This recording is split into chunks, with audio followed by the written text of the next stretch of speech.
Welcome to Mannat story house. আজকে পড়ছি হুমায়ুন আহমেদের লেখা ময়ূরাক্ষীর তীরে প্রথম হিমু। শুরু করছি। আমি তখন ঢাকা বিশ্ববিদ্যালয়ে শিক্ষকতা করি। লেকচারার থেকে অ্যাসিস্ট্যান্ট প্রফেসর হয়েছি।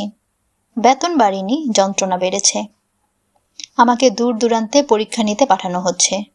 পটুয়াখালী, বরিশাল, ফরিদপুর। কলেজগুলোতে পড়াশোনা হয় না বললেই চলে। প্র্যাকটিক্যাল ক্লাসের সুযোগ সুবিধাও নেই। ছাত্ররা কিছুই পারে না। অতি সহজ প্রশ্নে মাথা চুলকায়, ঘাড় চুলকায়। মাথা এবং ঘাড় থেকে প্রশ্নের উত্তর আসে না। অনার্স পরীক্ষা দিচ্ছে এমন ছেলেকে যখন জিজ্ঞেস করি পানির ফর্মুলা কি, সে আমতা আমতা করে বলে H2O, যেন তার সন্দেহ আছে আসলেই H2O কিনা। তারপর জিজ্ঞেস করি D2O কি। যারা কেমিস্ট্রি জানেন না তাদের বলছি D2O হচ্ছে হেভি ওয়াটার। হাইড্রোজেন অ্যাটমে প্রোটন থাকে একটা, এখানে দুটো। ডি হলো হাইড্রোজেনের একটা আইসোটোপ। অতি সহজ এই প্রশ্ন পরীক্ষার্থী পুরোপুরি বিভ্রান্ত হয়ে বলে, স্যার হচ্ছে D2O ঢাকার পানি। তাহলে রাজশাহীর পানির ফর্মুলা কি? Sir R2O। বরিশালের পানি? Sir B2O। বরগুনার পানি? এবার ছাত্র উৎসাহী, সে আত্মবিশ্বাস ফিরে পেয়েছে। সে হাসি মুখে জবাব দেয়, বরগুনার পানিও স্যার একই ফর্মুলা, B2O। আমি হতাশ চোখে পরীক্ষার্থীর দিকে তাকিয়ে থাকি। ইন্টারনাল এক্সামিনার হাত কচলাতে কচলাতে বলে, স্যার পাশ করিয়ে দিতে হবে, গরিবের ছেলে, কষ্ট করে লেখাপড়া করছে। ভাবটা এরকম যে ধনীর ছেলে মেয়েদের কেমিস্ট্রি জেনে পাশ করতে হবে, গরিবের ছেলের পাশটা প্রয়োজন, কেমিস্ট্রি জানা প্রয়োজন না। বাইরে পরীক্ষা নিতে গেলে ভাইভা বিষয়ক অতি ক্লান্তিকর অবস্থার ভেতর যেতে হয়। ছাত্রদের ফেল করাতে ইচ্ছা করে না, আবার পাশ করাতেও ইচ্ছা করে না। ভাইভা নিতে কষ্ট, থাকা খাওয়াতেও কষ্ট। এক্সটার্নাল শিক্ষকদের থাকার জায়গা হয় সাধারণত ল্যাবরেটরির লাগোয়া ঘরে। উদাহরণ বরিশাল ব্রজমোহন কলেজ। সেখানে পরীক্ষা নিতে গিয়ে ওই ঘরে একদিন থেকেছি। একবার ভূতও দেখেছিলাম। যেসব কলেজে এরকম কোনো ঘর নেই সেখানে থাকার ব্যবস্থা হয় কোনো শিক্ষকের বাসায়। ভদ্রলোক হয়তো পরিবার পরিজন নিয়ে বাস করছেন। সেখানে মূর্তিমান উপদ্রবের মতো অচেনা অজানা একজন মানুষ থাকতে আসেন, যাকে আপন করে নেওয়া যায় না, আবার দূরেও ঠেলে রাখা যায় না। এক্সটার্নাল ভদ্রলোক ইচ্ছা করলেই ভাইবার প্রচুর ফেল করিয়ে ঝামেলা করতে পারেন। একবার কেমিস্ট্রির এক শিক্ষকের বাসায় আমার থাকার জায়গা হলো। ভদ্রলোকের বাসায় একটা বাথরুম, সেই বাথরুম স্বামী স্ত্রীর শোবার ঘরের সঙ্গে অ্যাটাচড। আমার আবার রাতে কয়েক দফা বাথরুমে যেতে হয়। ভদ্রলোক অবশ্য খুবই আন্তরিকতার সঙ্গে বললেন, আমার শোবার ঘরে দরজা খোলা থাকবে, আপনার যতবার ইচ্ছা বাথরুমে যাবেন, কোনো সমস্যা নেই। দীর্ঘ ভূমিকা দিলাম, এখন মূল গল্পে আসি। আমি পরীক্ষা নিতে গেছি পটুয়াখালীতে। ল্যাবরেটরির পাশের টিচার্স রুমে খাট পেতে আমার থাকার ব্যবস্থা করা হয়েছে। গরমকাল, বেশিরভাগ সময় ইলেকট্রিসিটি নেই, ফ্যান চলে না। প্রথম রাতে এক ফোঁটাও ঘুম হলো না। বিছানায় এপাশ ওপাশ করি। রাত 3টায় মশারির ভেতর থেকে বের হলাম। সঙ্গে সঙ্গে শত শত মশা আমাকে ছেকে ধরল। আবার মশারির ভেতর ঢুকলাম। গরমে টিকতে না পেরে আবার বের হলাম। মশাদেরকে বললাম, তোমরা যারা এখানে আছো তারাই আমার রক্ত খাও, বাইরে থেকে কাউকে ডেকে এনো না। ঘরটাকে আমার মনে হলো হাজতখানা। এই হাজতে 7টা রাত পার করতে হবে ভেবেই খুব দমে গেলাম। এর হাত থেকে উদ্ধার পাওয়া যায় কিভাবে? হঠাৎ করে মনে হলো একটা নদী কল্পনা করলে কেমন হয়। নদীর পাড়ে একটা গাছের নিচে আমি বসে আছি। উথাল পাথাল হাওয়া নদীর উপর দিয়ে উড়ে আসছে। এমন হাওয়া যে আমার সামান্য শীত শীত ভাব হচ্ছে। আমি চেয়ারে হেলান দিয়ে বসে মশক বাহিনীকে সম্পূর্ণ অগ্রাহ্য করে নদী কল্পনা শুরু করলাম। নদীর একটা সুন্দর নামও দিলাম, ময়ূরাক্ষী। যারা আমার লেখা পড়েছেন তারা হয়তো পুরোপুরি বিশ্বাস করবেন না যে কিছুক্ষণের মধ্যেই আমার গরম লাগা কমে গেল। নদীর প্রবল হাওয়ায় মশারা উড়ে গেল। আমার খানিকটা শীতশীতও করতে লাগলো। তৈরি হলো হিমু। যে কোনো অবস্থায় কল্পনার নদী ময়ূরাক্ষীর কাছে চলে যেতে পারে। হিমুকে নিয়ে লেখা আমার প্রথম উপন্যাসটির নাম ময়ূরাক্ষী। ময়ূরাক্ষীর হিমু আমি নিজে। প্রথম লেখা হিমু বিষয়ক বইয়ে ময়ূরাক্ষী নদী কিভাবে চলে এলো একটু দেখা যাক। ছোটবেলার কথা, ক্লাস 6-এ পড়ি। জিওগ্রাফি পড়ান মফিজ স্যার। তিনি ক্লাসে ঢুকলে চেয়ার টেবিলগুলো পর্যন্ত ভয়ে কাঁপে। স্যার মানুষটা ছোটখাটো, কিন্তু হাতের থাবাটা বিশাল। আমাদের ধারণা ছাত্রদের গালে চড় বসাবার জন্য আল্লাহ তাআলা স্পেশালভাবে স্যারের এই হাত তৈরি করে দিয়েছেন। স্যারের চরেরও নানা নাম ছিল, রামচর, শ্যামচর, যদুচর, মধুচর। এর মধ্যে সবচেয়ে কঠিন চর হচ্ছে রামচর, সবচেয়ে নরমটা হচ্ছে মধুচর। স্যার সেদিন পড়াচ্ছেন বাংলাদেশের নদ নদী। ক্লাসে ঢুকেই আমার দিকে আঙুল বাড়িয়ে বললেন, এই একটা নদীর নাম বলতো, চট করে বল। মফিজ স্যার কোনো প্রশ্ন করলে কিছুক্ষণের জন্য আমার মাথাটা পুরোপুরি ফাঁকা হয়ে যায়, কান ভোঁ ভোঁ করতে থাকে। মনে হয় মাথার খুলির ভেতরে জমে থাকা কিছু বাতাস কানের পর্দা ফাটিয়ে বের হয়ে যাচ্ছে। কি ব্যাপার, চুপ করে আছিস কেন, নাম বল। আমি ক্ষীণ স্বরে বললাম, আড়িয়াল খা। স্যার এগিয়ে এসে প্রচণ্ড চর বসিয়ে দিলেন, খুব সম্ভবত রামচর। হুঙ্কার দিয়ে বললেন, এত সুন্দর সুন্দর নাম থাকতে তোর মনে এলো আড়িয়াল খা? সব সময় ফাজলামি? কানে ধরে দাঁড়িয়ে থাক। আমি কানে ধরে সারাটা ক্লাস দাঁড়িয়ে রইলাম। ঘন্টা পড়ার মিনিট 5 আগে পড়ানো শেষ করে স্যার চেয়ারে গিয়ে বসলেন। আমার দিকে তাকিয়ে বললেন, কাছে আয়। আরেকটি চর খাবার জন্য আমি ভয়ে ভয়ে স্যারের কাছে এগিয়ে গেলাম। তিনি বিষণ্ণ গলায় বললেন, এখনো কান ধরে আছিস কেন, হাত নামা। আমি হাত নামালাম। স্যার ক্ষমা চাওয়ার ভঙ্গিতে বললেন, তোকে শাস্তি দেওয়াটা অন্যায় হয়েছে, খুবই অন্যায়। তোকে নদীর নাম বলতে বলেছি, তুই বলেছিস। আয়, আরো কাছে আয়, তোকে আদর করে দিই। স্যার এমন ভঙ্গিতে মাথায় এবং পিঠে হাত বুলাতে লাগলেন যে আমার চোখে পানি এসে গেল। স্যার বিব্রত গলায় বললেন, আমি তোর কাছ থেকে সুন্দর একটা নদীর নাম শুনতে চেয়েছিলাম, আর তুই বললি আড়িয়াল খা। আমার মেজাজটা গেল খারাপ হয়ে। আচ্ছা, এখন সুন্দর একটা নদীর নাম বল। আমি শার্টের হাতায় চোখ মুছতে মুছতে বললাম, ময়ূরাক্ষী। ময়ূরাক্ষী, এই নাম তো শুনিনি, কোথাকার নদী? জানি না স্যার। এই নামে আসলে কি কোনো নদী আছে? জানি না স্যার। স্যার হালকা গলায় বললেন, আচ্ছা থাক, না থাকলে নেই, এটা হচ্ছে তোর নদী। যা জায়গায় গিয়ে বস। এমনিতে তোকে শাস্তি দিয়ে আমার মনটা খারাপ হয়েছে। তুই তো দেখি কেঁদে কেঁদে আমার মন খারাপটা বাড়াচ্ছিস, আর কাঁদিস না। 9 নম্বর বিপদ সংকেত। পাঠকরা ভুলেও ভাববেন না ময়ূরাক্ষী বের হওয়ার পরপরই যুবক শ্রেণীর বিরাট অংশ হলুদ পাঞ্জাবি পরে রাস্তায় নেমে গেল। আমিও মনের আনন্দে একের পর এক হিমু বাজারে ছাড়তে লাগলাম। পাসবইয়ের খাতায় টাকা জমা হতে লাগলো। শুরুতে হিমুকে আমি মোটেই গুরুত্বের সঙ্গে বিবেচনা করিনি। তখন আমার প্রিয় চরিত্র মিসির আলী। আমি দেখছি মিসির আলী। এই ভদ্রলোকের লজিকে এবং বিশ্লেষণী ক্ষমতায় আমি মুগ্ধ। এর মধ্যে আমার অর্থনৈতিক অবস্থার সামান্য উন্নতি হয়েছে। বন্ধুবান্ধব, ব্যাংক এবং প্রকাশকদের কাছ থেকে ধার করে এলিফ্যান্ট রোডে একটা ফ্ল্যাট কিনে ফেলেছি। 1500 স্কোয়ার ফিটের ছোট্ট ফ্ল্যাট। তাতে কি, 2টো বেডরুম আছে, একটা বারান্দা আছে। বারান্দায় বসলে সুন্দর কোনো প্রাকৃতিক দৃশ্য দেখতে পাই না, জুতার দোকান দেখতে পাই। 6 তলা থেকে জুতার দোকান দেখা খারাপ কিছু না। বারান্দায় বসে চা খেতে খেতে আমি জুতার দোকান দেখি এবং পরের লেখাটা কি হবে ভাবি। আমার 3 মেয়ে তখন সামান্য বড় হয়েছে। বড় মেয়েটি ক্লাস 6-এ পড়ে, মেঝোটি পড়ে ক্লাস 4-এ। ভোরবেলা স্কুলের পোশাক পরে তারা কিছুক্ষণ ধবল রঙের ডিপ ফ্রিজের সামনে দাঁড়ায়, কারণ তাদের বাবা রাতে যা লিখেছে তা ডিপ ফ্রিজের ওপর সাজানো থাকে। আমার এই 2 কন্যা বাবার লেখার সর্বশেষ অংশ না পড়ে স্কুলে যাবে না। আমার লেখক জীবনে এর চেয়ে বড় পুরস্কার পেয়েছি বলে মনে পড়ে না। আমার এই 2 কন্যার কোনো একজন, খুব সম্ভবত বড়জন, আমাকে একদিন বলল, বাবা ময়ূরাক্ষীর মতো আরেকটা বই লেখো, হিমুর বই। হিমুকে নিয়ে কন্যার আগ্রহে লিখে শেষ করলাম দরজার ওপাশে। বই প্রকাশিত হলো। আমি পড়লাম মহাবিপদে। হাইকোর্টে বিচারকদের সমিতি আছে। সমিতির মিটিংয়ে সিদ্ধান্ত হলো, এই বইটি লিখে আমি মহা অন্যায় করেছি।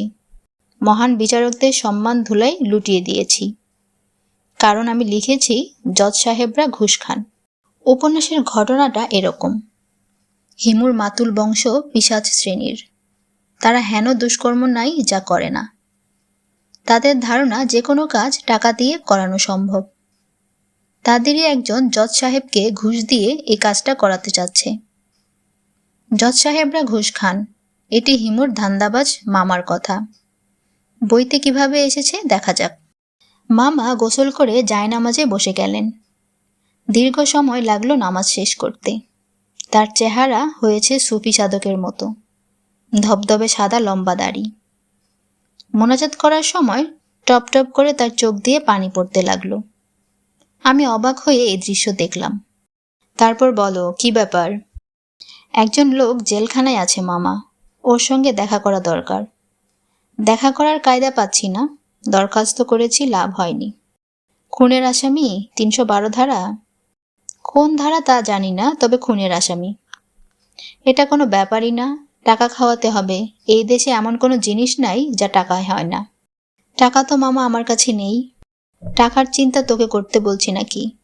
আমরা আছি কি জন্যে, মরে তো যাই নাই। টাকা সঙ্গে নিয়ে আসছি, দরকার হলে জমি বেচে দেব। খুনের মামলাটা কিরকম বল শুনি? আসামি ছাড়াই আনতে হবে? তুমি পারবে না মামা, তোমার ক্ষমতার বাইরে। আগে বল, তারপর বুঝবো পারবো কি পারবো না। টাকা থাকলে এই দেশে খুন কোনো ব্যাপারই না। 1 লাখ টাকা থাকলে 2টো খুন করা যায়। প্রতি খুনের জন্য খরচ 50,000। পলিটিক্যাল লোক হলে কিছু বেশি লাগে। আমি মোবারক হোসেন সাহেবের ব্যাপারটা বললাম। মামা গালে হাত দিয়ে গম্ভীর আগ্রহে নিয়ে শুনল। সব শুনে দীর্ঘ নিঃশ্বাস ফেলে বললেন, পুলিশের সাজানো মামলা, পেছনে আছে বড় খুঁটি, কিছু করা যাবে না। ট্রাইব্যুনাল করলে কোনো আশা নেই, সিভিল কোর্ট হলে আশা আছে। জজ সাহেবদের টাকা খাওয়াতে হবে। আগে জজ সাহেবরা টাকা খেত না, এখন খায়। অনেক জজ দেখেছি কাতলা মাছের মতো হা করে থাকে। কেস সিভিল কোর্টে উঠলে আমারে খবর দিয়ে নিয়ে আসবি। মামলা মোকদ্দমা বিষয়ে আমার কোনো অভিজ্ঞতা নেই। সবসময় শুনেছি মামলা লোয়ার কোর্ট থেকে হাইকোর্টে যায়, তারপর সুপ্রিম কোর্টে। আমার বেলায় সরাসরি হাইকোর্ট থেকে তলব। শুধু আমি একা আসামি তা কিন্তু না, আমাকে নিয়ে বিচারকরা মামলা করেছেন। এই বিষয়টি যেসব পত্রিকায় ছাপা হয়েছে তারাও আসামি। তাতে আমার সুবিধা হলো, পত্রিকার সম্পাদকরা বড় বড় ব্যারিস্টার দিলেন। এই মুহূর্তে ডক্টর কামাল হোসেন এবং ভাষা সৈনিক গাজীউল হকের নাম মনে পড়ছে। পত্রিকার সম্পাদকরা উপস্থিত হয়ে ক্ষমা চাইলেন এবং পার পেয়ে গেলেন। অ্যাটর্নি জেনারেল তার অফিসে আমাকে ডেকে নিয়ে ক্ষমা প্রার্থনা করতে বললেন। তিনি আমাকে আশ্বাস দিলেন যে ক্ষমা প্রার্থনা করলে এবং বিতর্কিত বইটি বাজার থেকে উঠিয়ে নিলে আমার আর কোনো ঝামেলা হবে না। আমি বললাম, ভুল করলেই ক্ষমা প্রার্থনার প্রশ্ন আসে, আমি ভুল করিনি। উপন্যাসে একটি দুষ্ট চরিত্র কি বলছে তার দায়ভার লেখকের না। তারপরেও যদি দায়ভার আমার থাকে, তাহলে আমি জজ সাহেবরা ঘুষ খায় এই মন্তব্য থেকে সরে আসব না। সব জজ সাহেবের কথা এখানে বলা হয়নি। জজ সাহেবরা ভিনগ্রহ থেকে আসেননি। মানুষের সাধারণ ত্রুটি তাদের মধ্যেও থাকবে। একজন লেখক হিসেবে আমি তা লিখব। আমাদের সংবিধান মত প্রকাশের অধিকার দিয়েছে। অ্যাটর্নি জেনারেল বললেন, আপনি কিন্তু বিপদে পড়বেন। আমি বললাম, কি আর করা, না হয় একটু বিপদে পড়লাম। মামলা শুরু হলো। আমি হাইকোর্টে যাই, সঙ্গে আমার 3 কন্যা এবং তাদের মা। তারা ভয়ে অস্থির, এই বুঝে আমাকে জেলে ঢুকিয়ে দিচ্ছে। মামলার এক পর্যায়ে 3 বিচারক নিয়ে গঠিত বেঞ্চের একজন বললেন, তিনি বিব্রত, মামলায় থাকবেন না। কিছুদিন পর আরেকটি বেঞ্চ তৈরি হলো। সেই বেঞ্চের এক বিচারকও বললেন তিনি বিব্রত। 15-16 বছর তো হয়েই গেল। বিচারকরা আমার বিষয়ে বিব্রত রয়েই গেলেন। আমার খুব ইচ্ছা করে মামলাটা শেষ পর্যন্ত দেখতে। মামলায় আমি যদি জিতে যাই তাহলে প্রমাণ হবে জজ সাহেবরা সাধারণ লোভে লালসার ঊর্ধ্বে না। আর যদি হেরে জেলে যাই তাতেও ক্ষতি নেই। অতীতে এই পৃথিবীতে লেখার মাধ্যমে মত প্রকাশের কারণে মৃত্যুদণ্ড দেওয়ার মতো ঘটনাও ঘটেছে। আমি না হয় কিছুদিন জেলে থাকলাম, আমাকে জেলখানার মেঝেতে শুয়ে থাকতে হবে না। 21 পদক পাওয়ার কারণে ডিভিশন দেওয়া হবে। বিছানায় ঘুমাবো। ভাগ্য ভালো হলে মাথার উপর ফ্যান ঘুরবে। ফ্যান না ঘুরলেও ক্ষতি নেই, চোখ বন্ধ করে ময়ূরাক্ষী নদীকে জেলের ভেতর নিয়ে আসা কঠিন কোনো কাজ না। হিমুর পশ্চিমবঙ্গ ভ্রমণ। কলকাতা থেকে দেশ নামে একটি সাহিত্য পত্রিকা দীর্ঘদিন ধরে প্রকাশিত হয়। একটা পত্রিকা কতদূর ক্ষমতাবান তা দেশ পত্রিকা না দেখলে আমি জানতাম না। বলা হয়ে থাকে যে কোনো অগামগা বগা লেখককে এই পত্রিকা আসমানে তুলে দিতে পারে, মহান লেখক হিসেবে প্রতিষ্ঠিত করতে পারে, আবার সত্যিকারের মহান কোনো লেখককেও ধরাশায়ী করতে পারে। এই পত্রিকায় কারো লেখা ছাপা হওয়া মানে, বিশেষ করে শারদীয় সংখ্যায়, লেখক হিসেবে কপালে স্থায়ী সিল পড়ে যাওয়া। এই সিলের কালি অলেপনীয়, ধুলেও যাবে না, কপালে জলজল করতে থাকবে। এক সকালে দেশ পত্রিকার এক প্রতিনিধি আমার বাসায় উপস্থিত। তার সঙ্গে নানা গল্প হচ্ছে। গল্প তিনি করছেন, আমি শুনছি।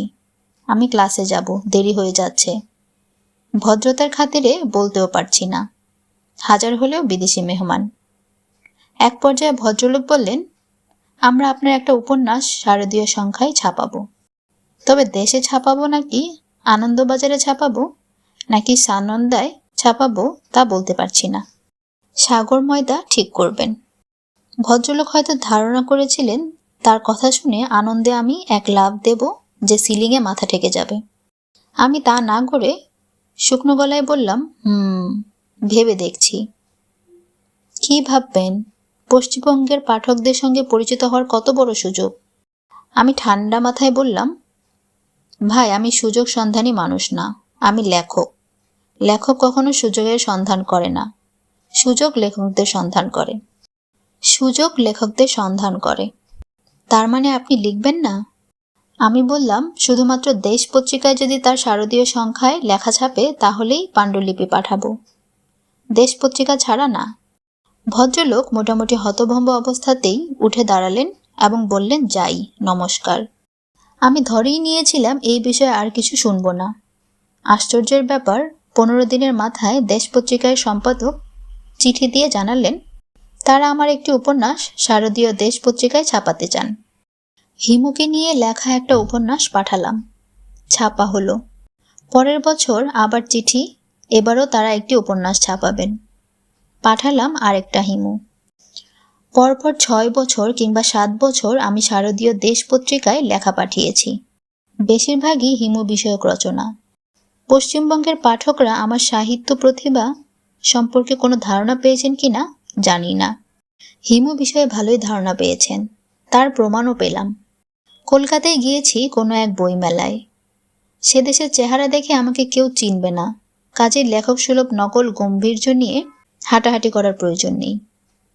আমি মনের সুখে আড্ডা দিচ্ছি, হঠাৎ আমাকে চমকে দিয়ে একজন আমার পা ছুঁয়ে বলল, দাদা, আমি হিমু। আমি অবাক হয়ে তাকিয়ে ধুতি পরা হিমু দেখছি। পাঞ্জাবি হলুদ রঙের, পায়ে জুতা নেই, খালি পা। লক্ষণ বিচারে হিমু তো বটেই। আপনি কতদিন ধরে হিমু? 2 বছরের উপর হয়েছে দাদা। আমি বললাম, পাঞ্জাবির কি পকেট আছে? পকেট নেই। টাকা পয়সা রাখেন কোথায়? ভদ্রলোক পাঞ্জাবি উঠিয়ে দেখালেন, কোমরের কালো ঘুনসির সঙ্গে কাপড়ের ব্যাগ লাগানো, টাকা পয়সা সেখানেই থাকে। দাদা, আমি দুজনের ভক্ত, আপনার এবং রামকৃষ্ণ পরমহংসের। আপনাদের দুজনের ছবি ঠাকুর ঘরে আছে। আমি চমৎকৃত। 7 বছর দেশ পত্রিকায় লেখালেখির কারণে যদি কারো ঠাকুর ঘরে ঢুকে যেতে পারি, সেটা কম কি? গলায় সুর থাকলে গাইতাম, কতক অধম জেনেও তো তুমি কম করে কিছু দাওনি। বিদেশে বেশ কিছু হিমুর দেখা পেয়েছি। বিদেশের হিমুরা কঠিন প্রকৃতির, 100% খাঁটি ভেজালহীন। জার্মানির ফ্রাঙ্কফুর্টের হিমুর কথা বলি। প্রচণ্ড ঠান্ডা, বরফ পড়বে পড়বে করছে, এখনো পড়া শুরু করেনি। এই ঠান্ডায় খালি পায়ে হলুদ পাঞ্জাবি পরে একজন উপস্থিত, গাল ভর্তি হাসি দিয়ে বলল, স্যার, আমি হিমু। কতদিন ধরে? 3 বছরের বেশি হয়েছে। দেশেও হিমু ছিলাম। ছেলেটা এমনভাবে কথা বলছে যে হিমু একটা ধর্ম, সে ধর্ম পালন করছে, এর বেশি কিছু না। আমি হিমু ধর্মপ্রচারক। গত বইমেলায় এক কাণ্ড ঘটল। মধ্যবয়স্ক একজন ভিড় ঠেলে আমার কাছে এগিয়ে এসে বলল, স্যার, আমি ঠিক করেছি মার্চের 3 তারিখ থেকে হিমু হব। হিমু হওয়ার নিয়মকানুন কি? আমি বললাম, মার্চের ৩ তারিখ থেকে কেন? আমার জন্মদিন মার্চের ৩। এখন স্যার নিয়মকানুন বলেন। আমি নিয়মকানুন কি বলবো? ভদ্রলোকের দিকে তাকিয়ে আছি। কি বলবো ভেবে পাচ্ছি না। আমাকে উদ্ধারের জন্য অন্য প্রকাশের কমল এগিয়ে এলো। সে গম্ভীর গলায় বলল, নিয়মকানুন সব বইয়ে দেওয়া আছে, বই পড়ে জেনে নিন। হলুদ পাঞ্জাবি পরে খালি পায়ে হাঁটবেন, এটাই প্রাথমিক বিষয়। প্রতি পূর্ণিমায় যোজনা দেখতে জঙ্গলে যেতে হবে? গেলে ভালো হয়, তবে ২-১টা মিস হলেও ক্ষতি হবে না। হিমু হওয়ার নিয়মাবলী। বইমেলার ওই ঘটনার পর আমি হিমু হওয়ার নিয়মকানুন নিয়ে ভেবেছি। কিছু নিয়ম এখানে দিয়ে দিলাম, আরও কিছু মনে এলে সংশোধনী দেওয়া হবে। হিমু হওয়ার নিয়মাবলী। ১. বয়স ১৮-র উপর হতে হবে। ১৮-র নিচে হিমু হওয়া যাবে না। বিশেষ ব্যবস্থায় ১৮-র নিচেও হিমু হওয়া যাবে, তখন বাবা মা এবং স্কুলের হেডমাস্টার সাহেবের অনুমতি লাগবে। ২. হলুদ পাঞ্জাবি বাধ্যতামূলক। শীতকালে হলুদ চাদর পরা যেতে পারে। বাংলাদেশের সীমানার বাইরে হিমুরা হলুদ পাঞ্জাবির বদলে হলুদ শার্ট বা জ্যাকেট পরতে পারবে। ৩. খালি পা বাধ্যতামূলক না। কম দামি চামড়ার স্যান্ডেল পরা যেতে পারে। শীতপ্রধান দেশের হিমুরা জুতা মোজা পরতে পারবে। ৪. প্রতি পূর্ণিমায় পূর্ণচন্দ্রের দিকে কিছুক্ষণ তাকিয়ে থাকা বাধ্যতামূলক। মেঘ বৃষ্টির কারণে চাঁদ দেখা না গেলে কল্পনায় চাঁদ দেখতে হবে। ৫. বৃষ্টির বাদলার দিনে ছাতা ব্যবহার করা যাবে না। এক জায়গা থেকে আরেক জায়গায় বৃষ্টিতে ভিজতে ভিজতে যেতে হবে। ঠান্ডা লেগে গেলে চিকিৎসা নিতে হবে। হিমুরা শরীর ঠিক রাখার জন্য চিকিৎসকের পরামর্শ নিতে পারে, এতে কোনো বাধা নেই। ৬. রাতে নির্জন রাস্তায় হাঁটার বিধান শিথিলযোগ্য। বইপত্রে দেখা যায় হিমুরা সন্ত্রাসী এবং পুলিশের সঙ্গে ঠাট্টা তামাশা করে। নব্য হিমুদের এই কাজ করতে কঠিনভাবে নিষেধ করা হচ্ছে। ৭. হিমুরা কখনো কোনো রাজনৈতিক দলের সদস্য বা সমর্থনকারী হতে পারবে না। তাদের একটাই নীতি, হিমু নীতি, রাজনীতি নয়। ৮. হিমুদের জন্য সপ্তাহে ২ দিন নিরামিষ আহার বাধ্যতামূলক। বাকি দিনগুলোতে মনের সুখে খাওয়া দাওয়া করা যাবে। ৯. হিমুদের পাঞ্জাবিতে পকেট থাকে না, তবে কেউ যদি পকেট রাখেন তবে দোষ হবে না। ১০. হিমুরা কখনোই মানিব্যাগ ব্যবহার করতে পারবে না। ১১. তারা সবসময় হাস্যমুখে থাকবে, সবার সঙ্গে ঠাট্টা ফাজলামি ধরনের কথা বলবে, তবে পুলিশ বাহিনীর কোনো সদস্যের সঙ্গে কখনো না। তারা ঠাট্টা ফাজলামি বুঝে না। ১২. আদি হিমুর পিতা যেসব নীতিমালা হিমুর জন্য লিখে গেছেন, সেই সব নীতিমালা নিয়মিত পাঠ করতে হবে। সেই মতো জীবনচর্চাও পরিচালিত করতে হবে। ১৩. হিমুরা কখনোই কোনো তরুণীর সঙ্গে হৃদয়ঘটিত ঝামেলায় জড়াবে না। একসঙ্গে ফুচকা খাওয়া, ফাস্টফুড খাওয়া সম্পূর্ণ নিষিদ্ধ। ১৪.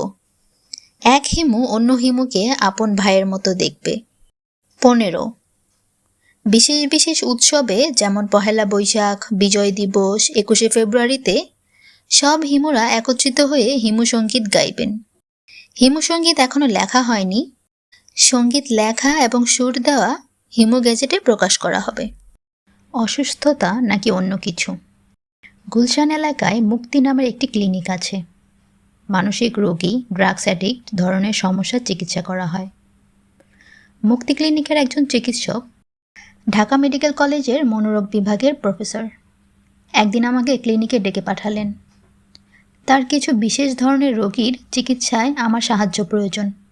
আমি অবাক হয়ে গেলাম। ভদ্রলোক অভিযোগের মতো করে বললেন, আপনি এসব কি করছেন? লেখার মাধ্যমে সমাজে অসুস্থতা ছড়াচ্ছেন। হিমু আবার কি? আমি বিনীত ভঙ্গিতে হিমু কি ব্যাখ্যা করলাম। প্রফেসর সাহেব ব্যাখ্যায় সন্তুষ্ট হলেন না। গলা কঠিন করে বললেন, হিমু উপন্যাসের কোনো চরিত্র না। হিমু হলো একটা ব্যাধির নাম। তা কি আপনি জানেন? আমি জানি না। হিমু ছোঁয়াচে ধরনের ব্যাধি, কন্টেজিয়াস ডিজিজ। এই ডিজিজ আপনি ছড়াচ্ছেন। আপনি শাস্তিযোগ্য অপরাধ করছেন। অবশ্যই আপনার লেখালেখি বন্ধ করে দেওয়া দরকার। লেখকরা সমাজের উপকার করেন, আপনি করছেন অপকার। Is it clear? এখনও ক্লিয়ার না। আপনি ব্যাখ্যা করলে বুঝব।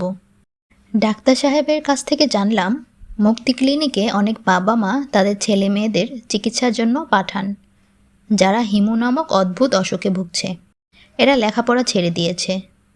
গভীর রাতে কাউকে কিছু না বলে হলুদ পাঞ্জাবি গায়ে দিয়ে ঘর থেকে বের হয়। কয়েকদিন কোনো খোঁজ পাওয়া যায় না। তারা মনে করে ঐশ্বরিক কিছু ক্ষমতা তাদের হয়েছে, তারা যা বলবে তাই হবে।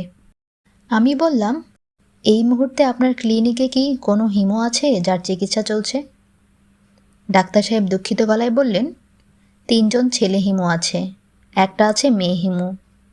মেয়ে হিমুর কি আলাদা নাম আছে? আমি বললাম, মেয়ে হিমুর আলাদা কোনো নাম নেই, মেয়ে হিমুও হিমু। যদিও কেউ কেউ বলেন হিমি, আমার হিমি পছন্দ না। ডাক্তার সাহেব বললেন, যে 3 ছেলে হিমু আছে তার 2টা হিমু হওয়ার পর ড্রাগ ধরেছে, ভয়ঙ্কর এক ডিলিউশনে ভুগছে। আসুন আপনার সঙ্গে দেখা করিয়ে দেই। কি প্রচণ্ড ডিলিউশনে যে এরা ভুগছে দেখে আপনারই খারাপ লাগবে। আমি ওদের দেখতে গেলাম। সত্যি মনটা খারাপ হলো। জীবনের আনন্দে এদের ঝলমল করা উচিত ছিল, তা না স্তব্ধ হয়ে বসে আছে ক্লিনিকে। চোখের দৃষ্টিতে ঘোর, জীবন থেকে বিতাড়িত কিছু যুবক। আমি তাদেরকে ব্যাখ্যা করলাম যে হিমু ফিকশন ছাড়া কিছু না। হিমুর চিন্তাভাবনা বা হিমুকে নিয়ে লেখকের চিন্তাভাবনা গুরুত্বের সঙ্গে নেয়ার কিছু নেই। যেহেতু হিমুকে নিয়ে বইগুলো আমি লিখেছি, আমি জানি। যুবকদের ভেতর একজন চাপা গলায় বলল, হিমুর বিষয়ে আমরা যা জানি আপনি তা জানেন না। আমি চমৎকৃত হয়ে বললাম, তোমরা কি জানো? যুবক গলা আরও নামিয়ে ফিসফিস করে বলল, প্রতিটা বড় শহরে একজন প্রধান হিমু থাকেন। তিনি শহর কন্ট্রোল করেন। অনেক রাতে হাঁটাহাঁটি করলে ওনার দেখা পাওয়া যায়। উনি কি পীর টাইপের কেউ? উনি পীরের বাবা। যারা পীরের বাবার দেখা পেয়ে গেছে তাদের সঙ্গে কথা বলা অর্থহীন। আমি চুপ করে গেলাম। একটা বিষয় আমাকে অবাক করল, হিমুর লেখককে নিয়ে তাদের নিষ্পৃহতা। হিমুর যে জগৎ তারা তৈরি করেছে সেখানে আমার স্থান নেই। চিকিৎসাধীন মহিলা হিমুকে দেখতে গেলাম।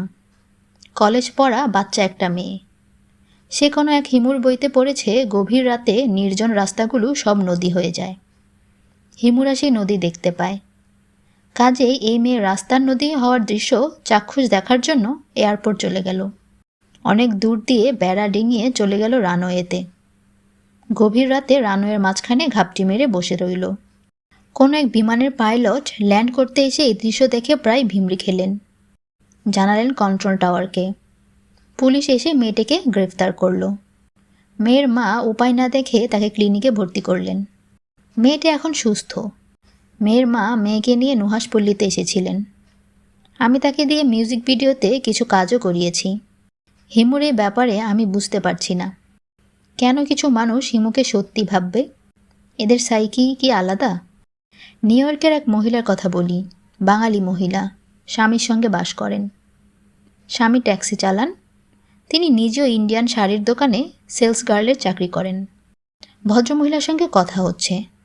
এক পর্যায়ে তিনি বললেন, হুমায়ুন ভাই, হিমু নিউ ইয়র্কে বেড়াতে এসেছে এরকম একটা উপন্যাস লিখুন। আমি বললাম, লেখা যেতে পারে। ভদ্রমহিলা বললেন, হিমুর আসা যাওয়ার খরচ আমি দেব, সে আমাদের বাসায় থাকবে। এবার আমি চমকালাম। উপন্যাসের একটি চরিত্রের জন্য আসা যাওয়ার খরচ দিতে হয় না? তার ঘুমাবার জন্য খাট লাগে না? আমি বললাম, হিমু আপনার বাড়িতে থাকবে? তিনি লজ্জিত ভঙ্গিতে বললেন, হ্যাঁ, তার সঙ্গে আমার কিছু ব্যক্তিগত কথা আছে। সে যে কয়দিন আমার সঙ্গে থাকবে আমি কাজ করব না, ছুটি নেব। আমি বললাম, আপনি একটা ব্যাপার ভুলে যাচ্ছেন, হিমু বলে কেউ নেই। হিমু আমার কল্পনার একটি চরিত্র। ভদ্রমহিলা রাগত চোখে কিছুক্ষণ তাকিয়ে থেকে বললেন, আপনি তাকে নিউ ইয়র্কে আনতে রাজি না, সেটা সরাসরি বললেই হয়। অজুহাত দেওয়া শুরু করেছেন। আমি চুপ করে গেলাম। কিছুক্ষণের জন্য আমার মধ্যেও বিভ্রম তৈরি হলো। আসলেই হিমু বলে কেউ আছে নাকি? হিমু সড়ক। হিমুদের প্রধান কর্মকাণ্ড রাস্তায় রাস্তায় হাঁটা। কাজেই যুক্তিসঙ্গতভাবেই তাদের নামে একটা রাস্তার নাম হতে পারে, হিমু সড়ক কিংবা হিমু এভিনিউ। সেই সম্ভাবনা কিভাবে তৈরি হলো তার গল্প বলি। আমার মাথায় একবার ভূত চাপল অতি আধুনিক রেসিডেন্সিয়াল স্কুল করার। স্কুলটা হবে কুতুবপুরে, আমার গ্রামের বাড়িতে। আদর্শ স্কুল, যা হবে এদেশের রোল মডেল। আমি বেলাল বেগ নামের এক উদ্যোগী এবং স্বপ্নস্রষ্টা মানুষকে যাবতীয় দায়িত্ব দিলাম। স্কুলের জন্য জমি কিনতে শুরু করলাম। বেলাল বেগ ঢাকা কুতুবপুর ছোটাছুটি করতে লাগলেন। মেহের আফরোজ শাওন স্কুলের ডিজাইন করতে বসল। আমাদের সবার মধ্যে বিপুল উৎসাহ। এর মধ্যে বেলাল বেগ আমাকে নিয়ে গেলেন এলজিডি অফিসে। সেই অফিস প্রধান কামরুল ইসলাম সিদ্দিকীও একজন কর্মযোগী মানুষ। তাকে বলে কয়ে স্কুলের রাস্তাটা পাকা করানো যায় কিনা। কামরুল ইসলাম সিদ্দিকী সাহেব আমাদের বসিয়ে রেখে বেশ কিছু মিটিং সারলেন। বসে থাকতে থাকতে আমি নিজে ক্লান্ত এবং কিছু পরিমাণে বিরক্ত। যতবার চলে আসতে চাই বেলাল বেগ আমার হাত চেপে ধরেন। নিচু গলায় বলেন, আর একটু অপেক্ষা করুন, আমাদের কন্যাদায়।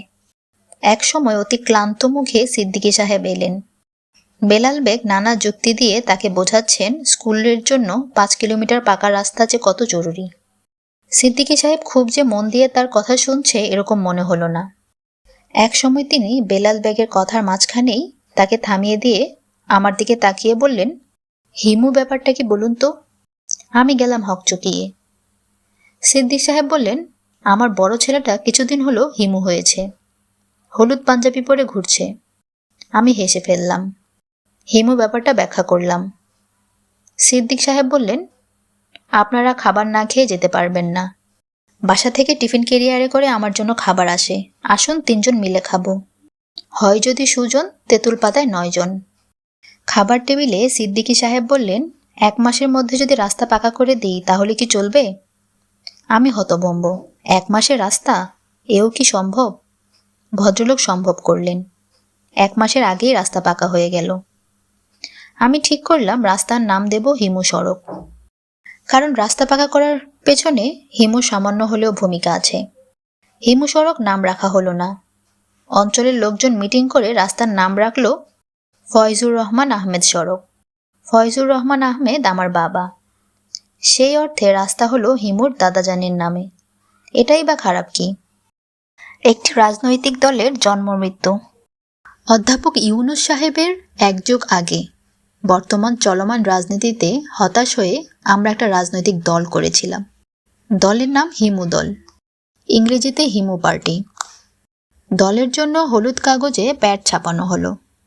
রাত জেগে গণতন্ত্র লেখা হলো। 3টি স্তম্ভের ওপর দল। প্রথম স্তম্ভ সততা, দ্বিতীয় স্তম্ভ সততা, তৃতীয় স্তম্ভ সততা। অসৎ রাজনীতিবিদদেরও দলে আনার বিধান ছিল। তারা প্রথমে যাবে বাইতুল মোকাররমে, সেখানকার খতিব তাদের তওবা পড়াবেন।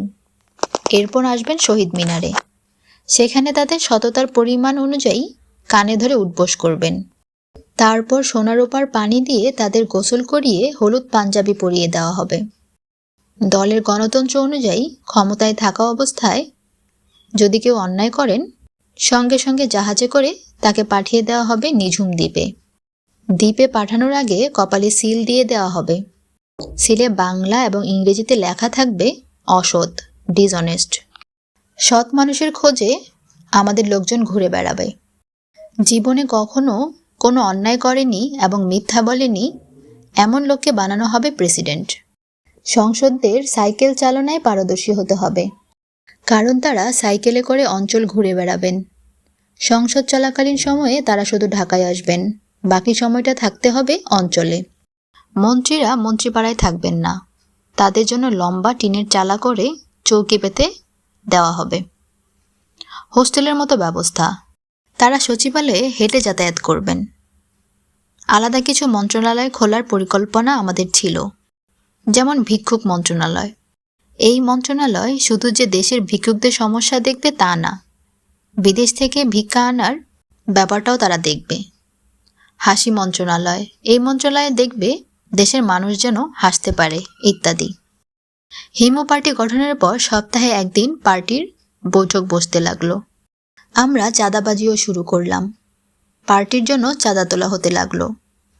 মেম্বাররা প্রতি সপ্তাহে যার যা মন চায় চাঁদা একটি কাঠের বাক্সে জমা করতে লাগলেন।